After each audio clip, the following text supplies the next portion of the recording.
ते सकाळी उठल्या उठल्या मायराची आणि मामाची छान मस्ती चालू होती।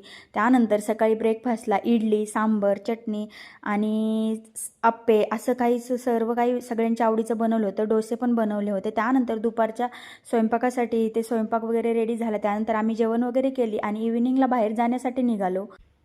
तर आम्हाला साडी घ्यायची होती। तर अशा प्रकारे आम्ही 2 तास घालूनही आम्हाला एकही साडी चॉईस झाली नाही। तर असं असतं लेडीजचं शॉपिंग। फ्रेंड मिळली फ्रेंड।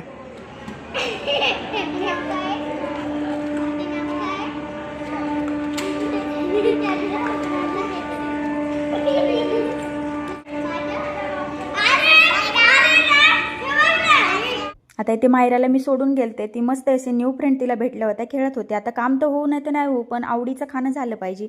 त्यानंतर मुलांसाठी आम्ही खाऊ घेऊन गेलो। तर मायरा खालीच खेळत होती। आपली का ती? आपली नाही। हां